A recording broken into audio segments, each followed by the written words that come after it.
Hello, everyone. Very good day and welcome to the PPS podcast. I'm Kevin Mitchell from Professional Pricing Society, and today we are going to explore a topic that's a little bit different from our usually pricing focused, revenue managed focused discussions, but one that we feel is very, very important for the PPS community. So today we're going to actually be talking about perfectionism. As pricing professionals, we are expected to be perfect all the time. We have to make precise, data-driven decisions and make sure that everything is exactly right. And all of that pressure can be overwhelming. So sometimes we have perfectionist tendencies that slow us down, it can be stressful, and that can limit our innovation. We probably have all heard the adage that sometimes perfect can be the enemy of the darn good enough for right now. So with that, I'm very excited for our discussion today. Our guest today is Janelle Villiers. Janelle is an author, a coach. She is the founder of Janelle Villiers Partnerships, and she's going to share her expertise on how we can overcome perfectionism by addressing toxic thinking, shame, and imposter syndrome. So today we're going to talk about how we can embrace authenticity, build resilience, and move forward towards our personal and our professional goals with a lot more self-awareness and a lot more compassion. So we're going to be talking about developing a mindset that's going to help us thrive. And we're going to go a little bit beyond pricing strategy today, but we are going to talk about some things that definitely have a good Venn diagram overlap with revenue management and pricing as well. So with that, Janelle, welcome to our podcast today. We are so happy to have you. Thank you so much for having me. I'm truly honored to be able to have this discussion with you.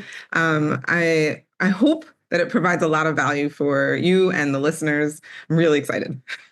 All right. I am sure that it will, and we are very glad that you're with us, of course, as well.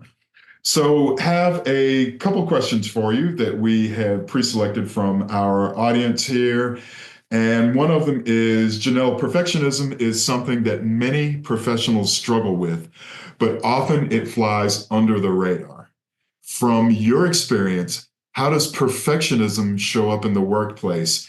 And what are some of the signs that a pricing professional, a revenue management professional might be struggling with the concept of trying to be perfect and everything around perfectionism? I love this question. It's one of my favorites. I think there are some people who either are in denial about their perfectionism or think that being a perfectionist means like it's a good thing, right? They almost like wear it as a badge of honor. And so in between those two, there are a lot of people who are like, I don't know, am I? Is this something that I may like identify with? And so I have 5 questions that I'm going to put out there for you and the audience. And the answers are either going to be A, yes, always, B, sometimes, C, rarely, or D, no, never. So first question. Have you ever felt a deep sense of embarrassment or humiliation when others witness a mistake or failure that you've made? Yes, always, sometimes, rarely, no, never. Question 2. Do you often avoid taking risks or trying new things because you fear judgment or ridicule from others? 3. Have you ever found it difficult to share your achievements or accomplishments with others due to a fear of being seen as boastful or arrogant? 4.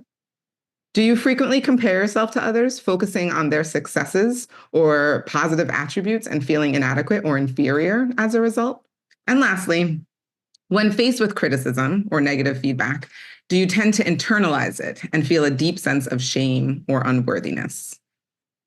I don't know about for you, Kevin, but I know for me, the first time that I was asked those questions, I was saying A and B for like all of them. Yeah, I would agree. I have a lot of A's and B's. I do not think I have a single D from amongst your 5 From the questions. questions, right? So I would concur on an awful lot of that. Well, for you and those who are also trying to take stock of those questions, I just want to say welcome to identifying yourself as a perfectionist. You are not alone. That's number one. I just want to put that out there.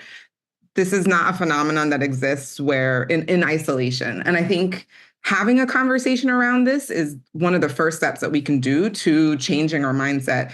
Without, you got to name it to tame it, right? So if you don't aware that this is even happening for you, then you can't really progress. So number one, I think those questions are really helpful in identifying something that you might be struggling with that you didn't even know was being a part of your life, or kind of like your mode of operation, like behind the scenes, subconsciously even. Interesting. And what's also interesting, I think, with that is when you look at the questions, even though they're very different questions, when we talk about, comparison to others, how we deal with negative feedback, and the other things there, the questions are very different. But I feel with a lot of us, there would be a tendency to have very similar answers throughout those 5 questions, which might get down to the point that you were trying to make, where this is something that we definitely do have to deal with. Also, I'm thinking off the top of my head that in a lot of cases, within pricing, within revenue management, the answers that we come up with can be a number. It can be a dollar amount, a euro amount, a yen amount, or whatever. And numbers are always interesting because typically you can have a difference of opinion on connotation versus denotation or something like that. But generally, a number is either right or wrong. So there's that extra element of pressure on this has to be perfect because I put a number out there, I put a price out there, I put a contract out there to my largest customer. And if it is not 100% right, then that means it might be seen as 100% wrong. So another question in pricing and revenue management, where all of our decisions basically directly impact a company's revenue, which means jobs, which means people's salaries, which means people bonuses. We have this constant pressure, as we were talking about, to get it right. So in your view, how can perfectionist tendencies affect decision making and a professional's ability to execute effectively? Analysis paralysis. Immediately, right? You're thinking analysis paralysis. For if you have a managerial role, you may see some of the people on your team and think, are they procrastinating? Like, what's happening?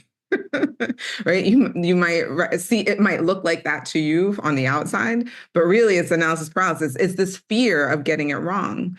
A lot of times when people are identifying in their perfectionist thinking, there's the identification part is what's key.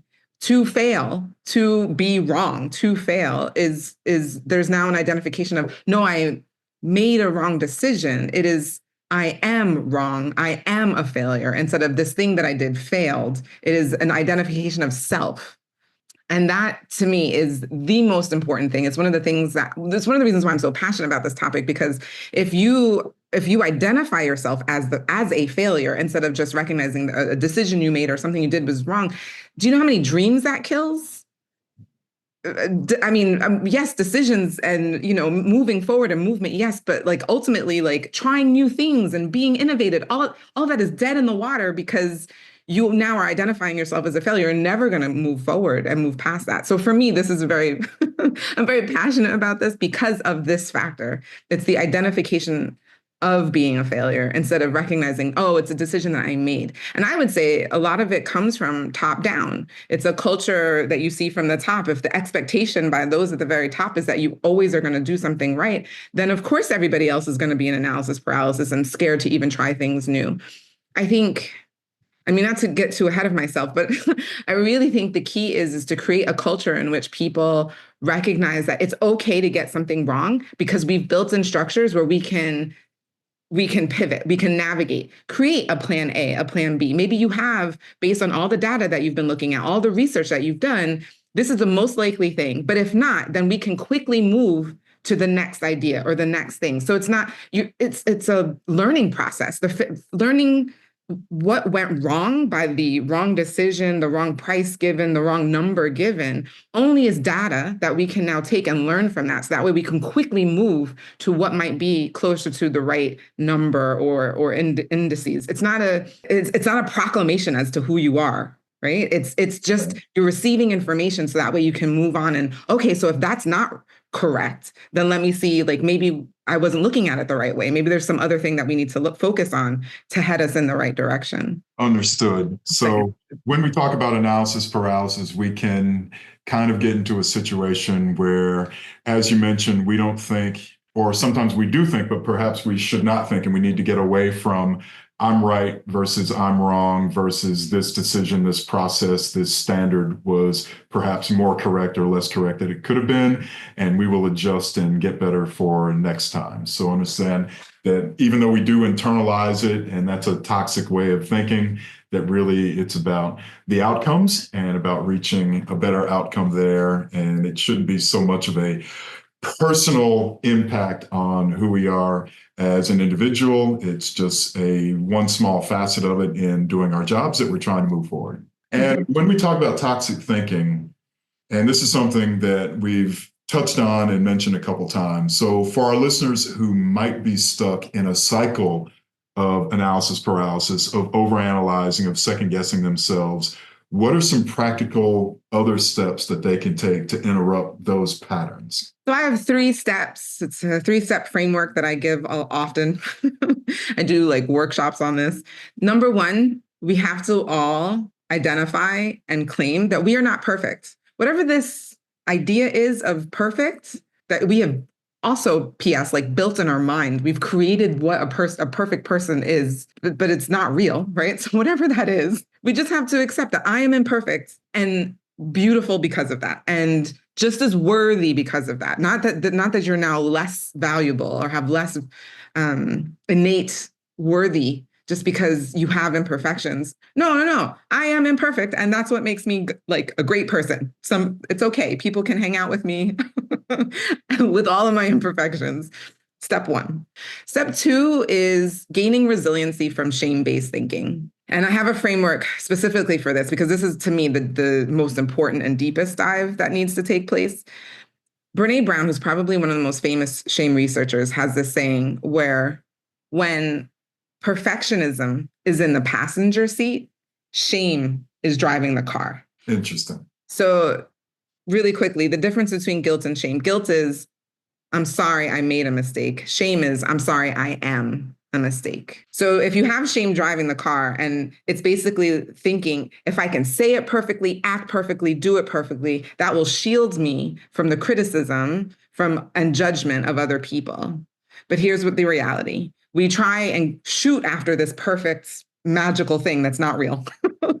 And guess what we miss? And who does the judgment and criticism come from? Ourselves. Ourselves. Absolutely. Exactly.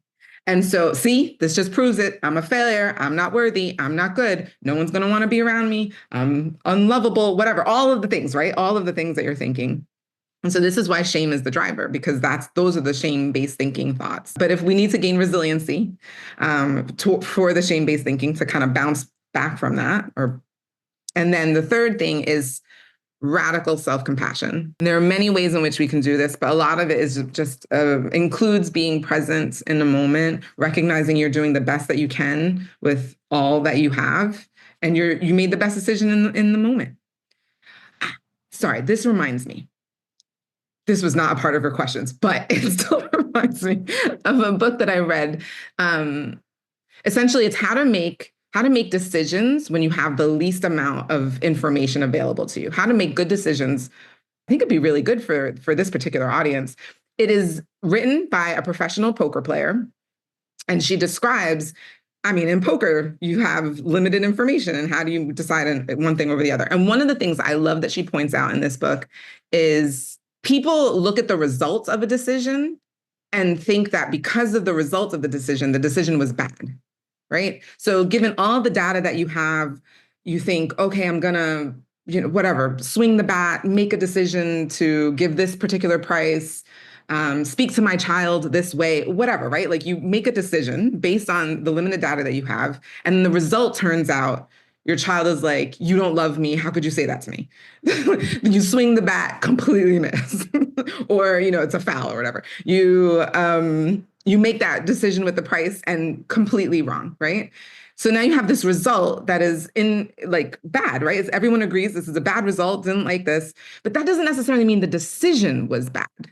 Given all of the different factors that were around, you were making the best decision with what you had, and that's okay. And I think it's one of those things where the self-compassion comes in. It's like, man, I made the best decision with what I had. It didn't go the way that I wanted. The result wasn't what I was hoping for. But what can I gather from this? How can I learn? How can I grow? How can I move forward based on what just occurred? But yes, it's that idea. It's the idea of self-compassion is recognizing we're all here just doing the best that we can and giving yourself grace when the result isn't what you expected. All right, so just to go over the three things that you mentioned there, the first was to identify that we are not perfect.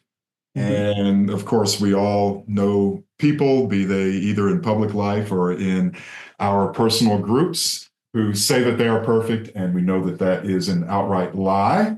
Mhm. Your second one was to make sure to gain resilience from shame-based thinking.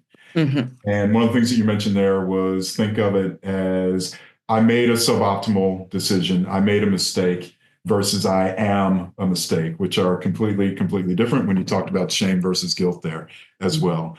And the third was radical self compassion as well.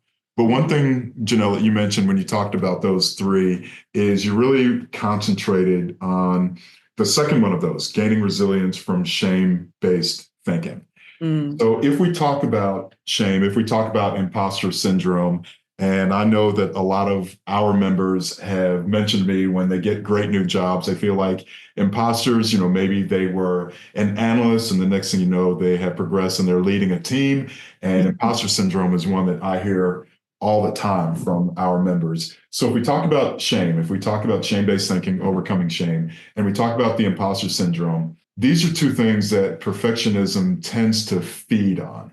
So, in our field, in revenue management, when you're constantly presenting strategies to leadership, these can definitely creep in. Imposter syndrome can be all over the place.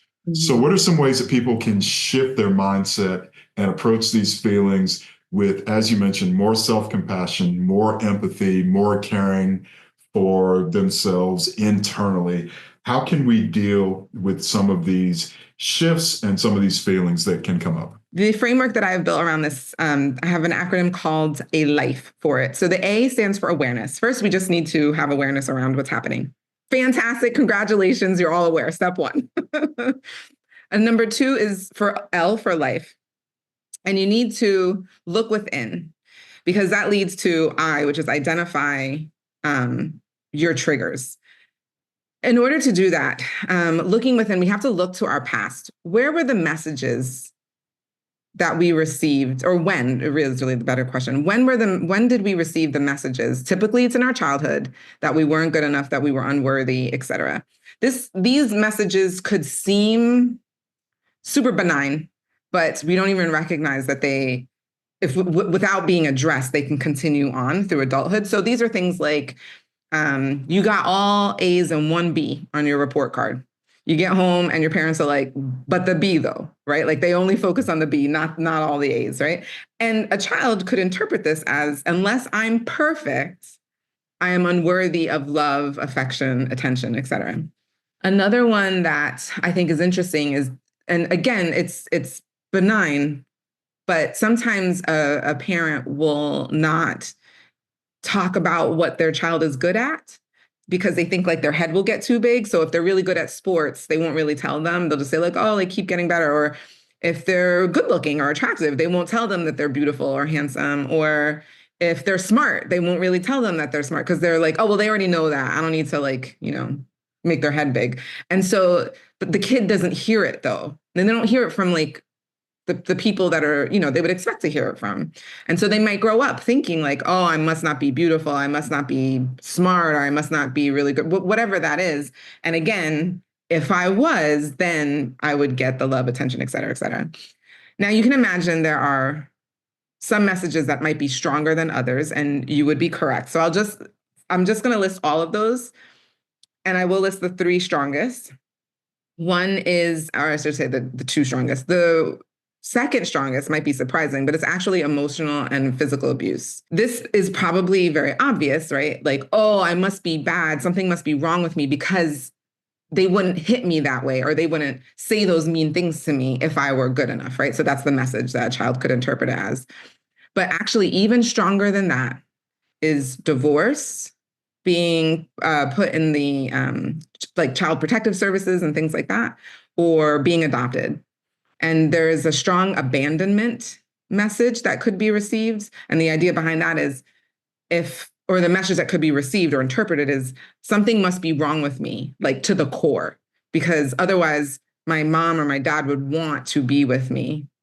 Even if it's divorce, they would want to be around me. They would want to be around me. So obviously something is wrong with me. And then even further, so I can't let other people get to know the real me, because if they did, they would abandon me too. Looking within and identifying your triggers, what are those things that were said to you when you were younger that could possibly still be existing today as an adult that you just never addressed? Once we are here now, we've identified our triggers. F is find your good mirrors.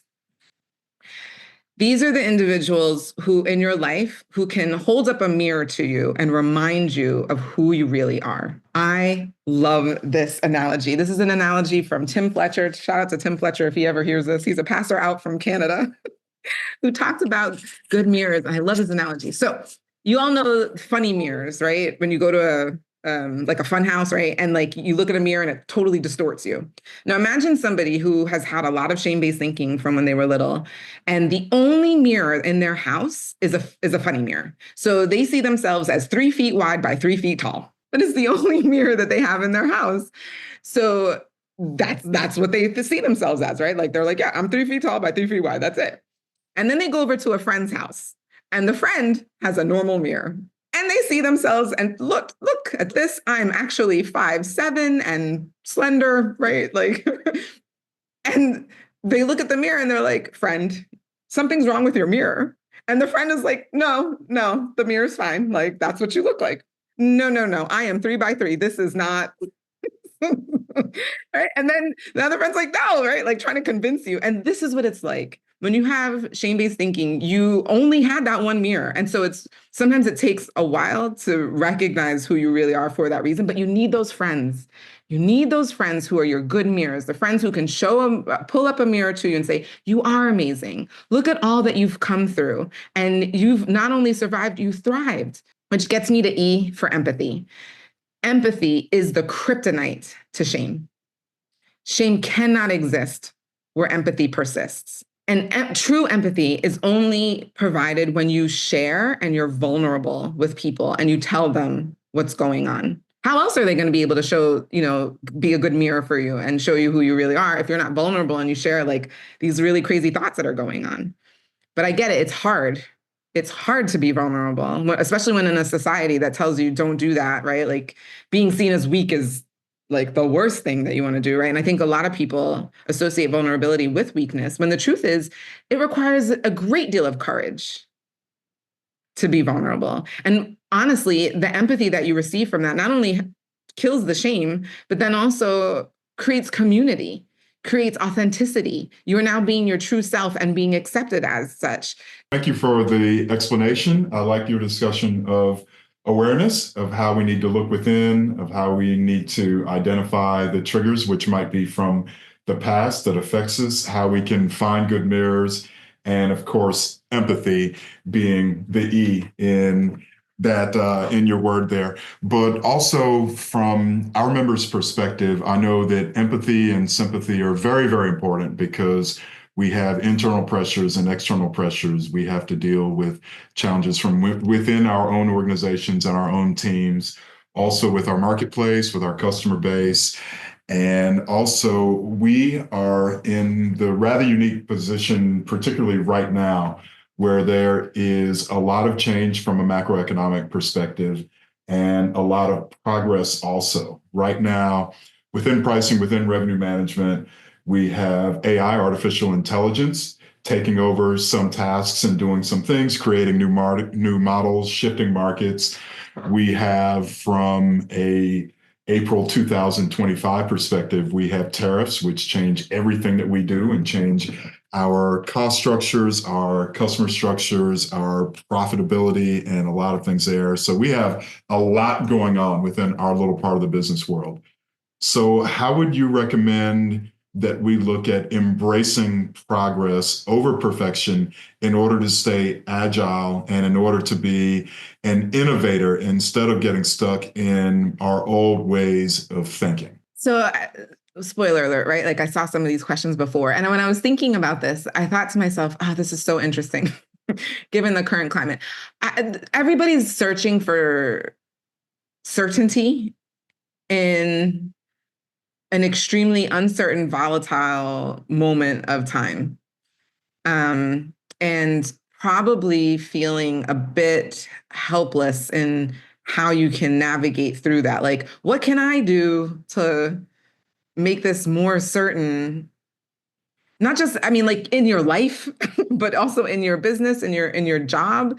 And you might feel like you don't have agency in that. Like these are just so many factors that are just out of one little person's control. And so I can understand that it must be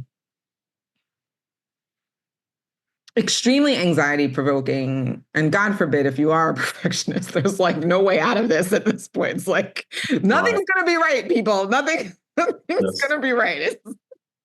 So, one of my thoughts was number one, I think what we do need more connection. I'm going to continue to advocate for more connection, more vulnerability, more collaboration of thoughts, of thinking, instead of I have, so that means you must not have, or I win, which means you must lose. Creating more win-win relationships where everybody's winning, where everyone's on board. Honestly, right now, that is revolutionary to even have a mindset that like no, we can all win with a new idea or a thought if we look at it a different way.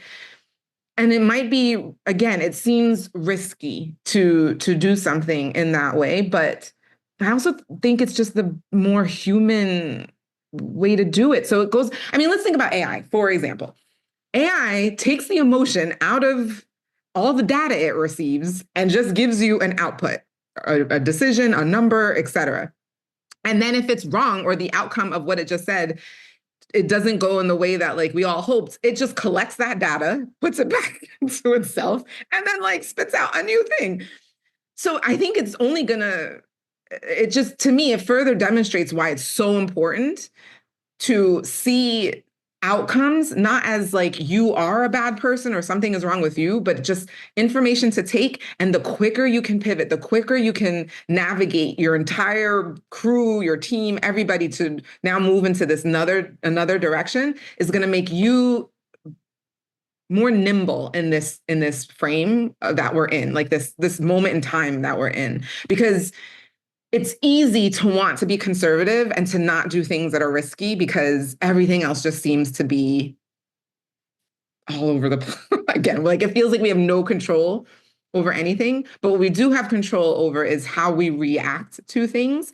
And just again giving grace. I mean, we're gonna have to be really human with each other and see each other, be empathic with each other, see each other as all just trying our best. And when it doesn't work out, if a result is not what you want, the best thing that we can do, I mean, is to adopt AI tactics, but essentially like take the information as data and then move as a team thinking, okay, that didn't work. So how can we now pivot to this next direction, this new way of thinking, a new thought that can just help us navigate through the time better? Understood. And yeah, that's very good advice. Thank you so much, Janelle. And really, there are a lot of things that you centered on, that you concentrated on, but empathy, sympathy, realizing the difference between shame and guilt, and realizing that a mistake does not mean that you are a mistake. It means a decision that may have been suboptimal there. So definitely appreciate that. And we're going to go ahead and wrap up. But for our listeners who are looking to overcome perfectionism, to embrace authenticity, and to approach your work with greater confidence, I do think that Janelle's methods offer a great, compassionate, empathetic path forward. So, Janelle, thank you very much for your time with us today. And please share with our listeners how they can connect with you. Absolutely. So I am on all social media platforms. The best place to find me is probably Instagram. That's Janelle, Janelle _ Villie, V as in Victor, Illie. I also have a YouTube channel, Janelle Villiers Partnerships, or probably the better way to look it up is called The Other Side Podcast, where I talk about the other side of mental health, how we can build resiliency to things like shame-based thinking. I also do a bit of coaching in terms of how to write books. So if that is also like in the back of your mind, like one day I'd like to write a book, I did give a lot of advice about how to do that too. Excellent. Well, thank you so much. Appreciate that. And would definitely encourage our members to reach out to Janelle with your questions and your search for insights there on some of the things that we talked about. So thank you very much, Janelle. And also for our members, I'm looking forward to seeing everyone in Dallas in May at our conference. And also, we will have other conferences with CPP workshops, and a lot more will be in Las Vegas in October. We'll be in Barcelona in December. So look forward to seeing everybody there. And also keep an eye out for a lot of new information from our team about some of the things that we've been talking about today. We've got great information on AI and tariffs and lots of other things for you and your team as well. But Janelle, thank you very, very much. It's been a pleasure having you with us today. And for our audience, thank you for tuning in. We will see you next time. Have a great day, everyone.